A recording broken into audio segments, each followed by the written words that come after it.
Good to be back in Savannah. Good afternoon. Can we please hear for Caitlin and her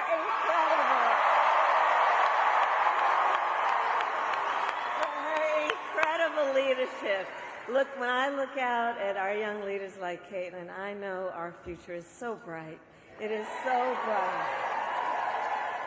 I want to thank Mayor Johnson. Thank you for yours. There you are. We've been hanging out for the last 2 days. Mayor, I thank you so very much for your leadership. Thank you.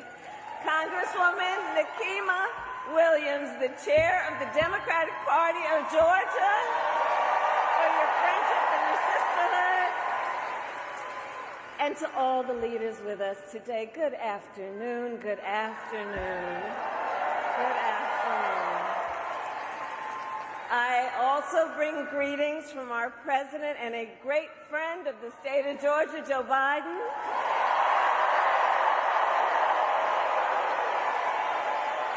And let us also send our love to the great president from the state of Georgia, Jimmy Carter.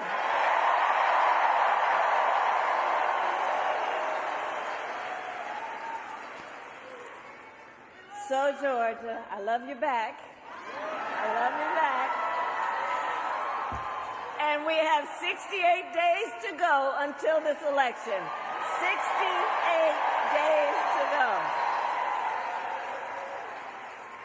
And I think you all have spent your time here, sacrificing all your other obligations to be here together, us as one community, knowing we all have so much more in common than what separates us. And I thank you for taking that time.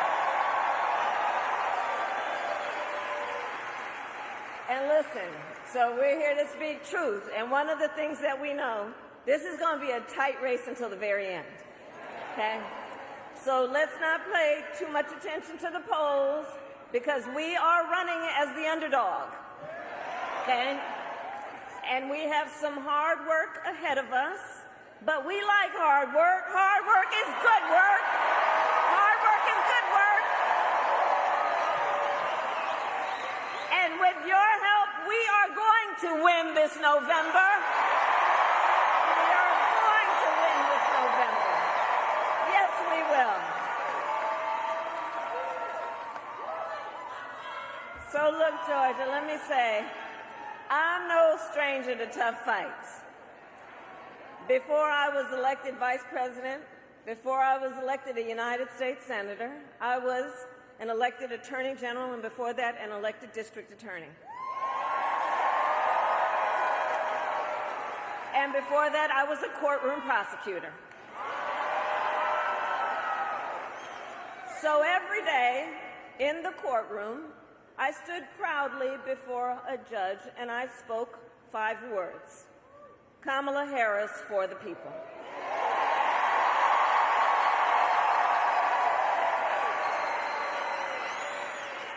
My entire career, I've only had one client, the people. I stood for women and children against predators who abused them. I took on the big banks and delivered $20 billion for middle-class families who faced foreclosure. I fought against cartels who traffic in guns, drugs, and human beings. And I stood up for veterans and students being scammed by big for-profit colleges. For workers who were being cheated out of the wages they were due. And for seniors facing elder abuse. And I will tell you, those fights were not easy. And neither were the elections that put me in those offices. But we never gave up, because the future is always worth fighting for. Always. And that is the fight we are in right now, a fight for America's future. We fight for a future with affordable child care, paid leave, and affordable health care.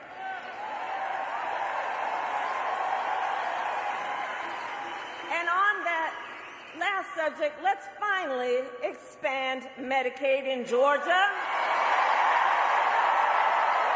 so people can take their child to a doctor or go to an emergency room without going into medical debt.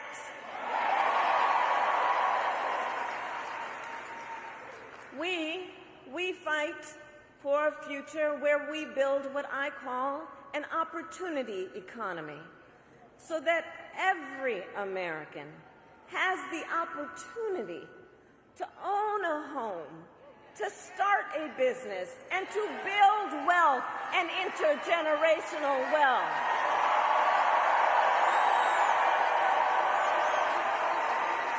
And a future where we lower the cost of living for America's families. So when I was Attorney General, I went after price-fixing schemes. And love you back. And I will tell you, when we get this done together, my friend, and when I am president, I will take on the bad actors who exploit a crisis to rip off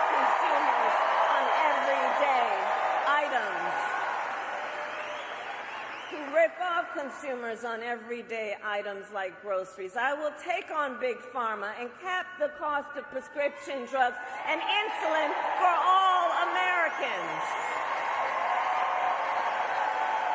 I will take on the high cost of housing and work with developers to cut the red tape and build millions of new homes. And I will give 100 million Americans a tax cut, including $6,000 to families during the first year of their child's life. Understanding folks just need a little help from time to time, and it's not about just getting by, it's about getting ahead. $6,000 in the first year of a child's life to help pay for that car seat or the crib or the baby clothes.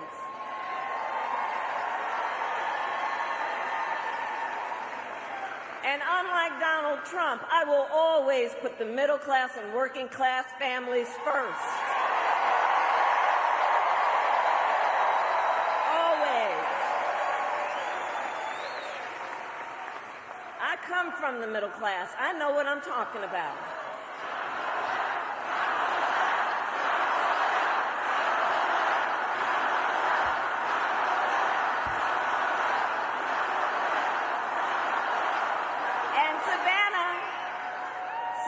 But we got some work to do, okay? We got some work to do because we know Donald Trump has a very different plan. He has a very different plan.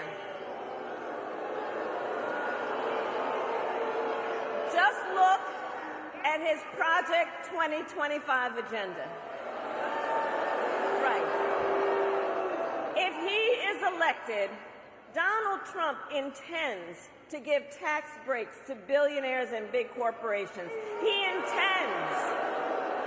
intends to cut Social Security and Medicare. And he wants to impose what, in effect, is a national sales tax on everyday products and basic necessities. And it will cost, the economists will tell you, it will cost a typical American family nearly $4,000 a year. So, Georgia, on top of all of this, if Donald Trump wins in November, he intends to end the Affordable Care Act, to take us back to a time when insurance companies, we're not going back. We're not going. We are not. We're going forward. And the reason we know we can't go back, to your point, the reason we know we can't go back, on the issue of the Affordable Care Act, remember what that was like before we had the Affordable Care Act? Remember when insurance companies had the power to deny people with pre-existing conditions? Remember what that was like? Children with asthma, breast cancer survivors, grandparents with diabetes. So yeah, we're not going back. We're not going going back. We're not going back. And we will move forward.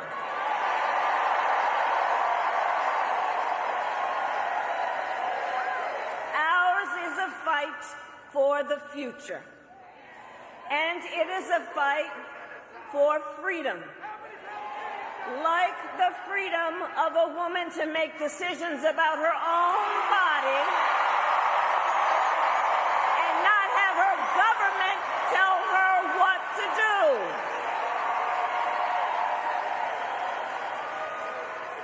And understand how we got here. When he was president, Donald Trump handpicked 3 members of the United States Supreme Court with the intention that they would undo the protections of Roe v. Wade, and they did just as he intended. Why don't they trust women? Well, we trust women. And when Congress passes a bill to restore reproductive freedom as President of the United States, I will proudly sign it into law. Proudly.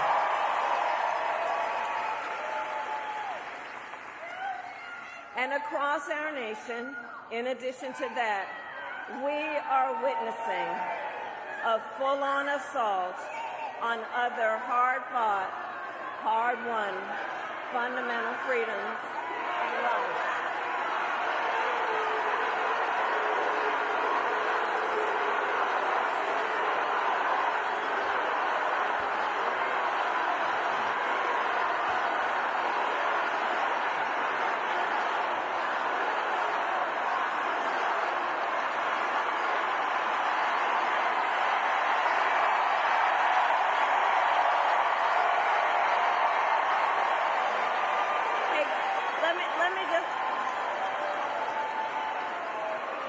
Let me just say something.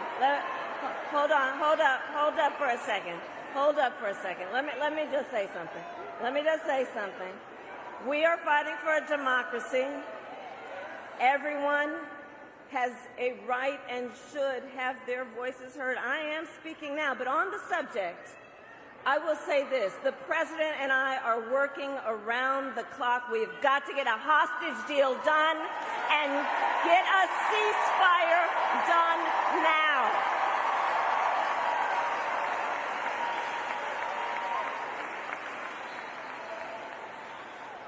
So back to this election and Donald Trump. So in addition to the fight on the fundamental freedom to make decisions about one's own body, I have been traveling our country, and the people of Georgia know what I know. There is a full-on assault on hard-fought, hard-won freedoms and rights, including the freedom to vote, the freedom to be safe from gun violence,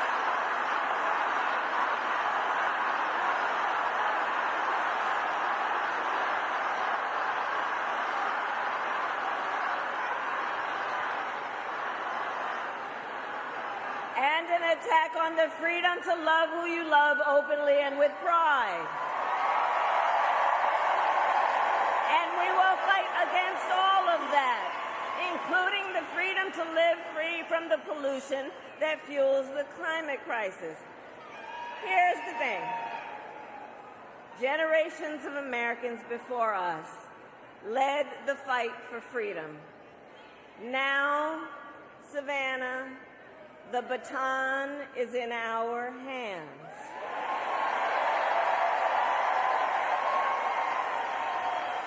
So we who believe in the sacred freedom to vote will finally pass the John Lewis Voting Rights Advancement Act and the Freedom to Vote Act.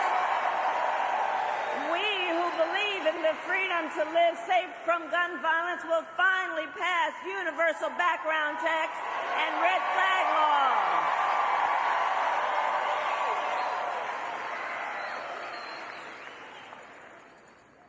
So much is on the line in this election. So much is on the line. And understand, this is not 2016 or 2020. Things are different. A lot is the same when we think about the issues, and then there is significant differences. The stakes in 2024 are even higher, because consider that the United States Supreme Court recently just basically told the former president that going forward he will be effectively immune no matter what he does in the White House. Now just imagine, well, the courts are going to take care of that. We're going to get them out of, we're going to elect ourselves and everybody here in November.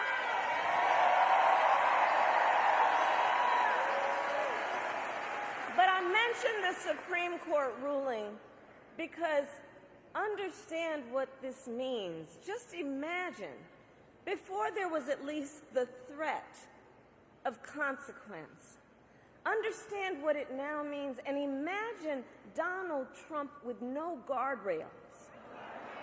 Imagine what that means when you consider he has openly vowed that if reelected on day one, he will be a dictator. That he would end the independence of the Department of Justice so he could have unchecked power and seek vengeance against people who disagree with him. He even called for termination of the United States Supreme, the supreme land of our nation, the United States Constitution. Think about what that means, and let us be very clear. Someone who suggests we should terminate the Constitution of the United States should never again stand behind the seal of the President of the United States of America. Never again. So it all comes down to this.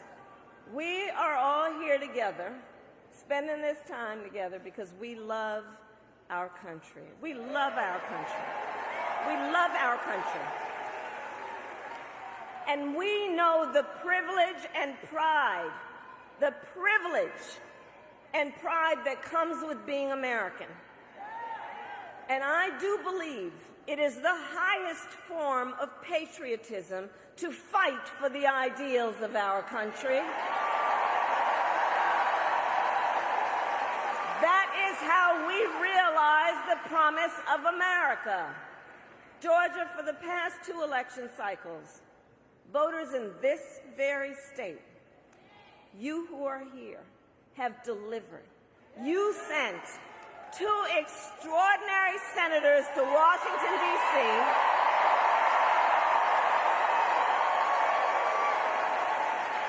You sent President Biden and me to the White House.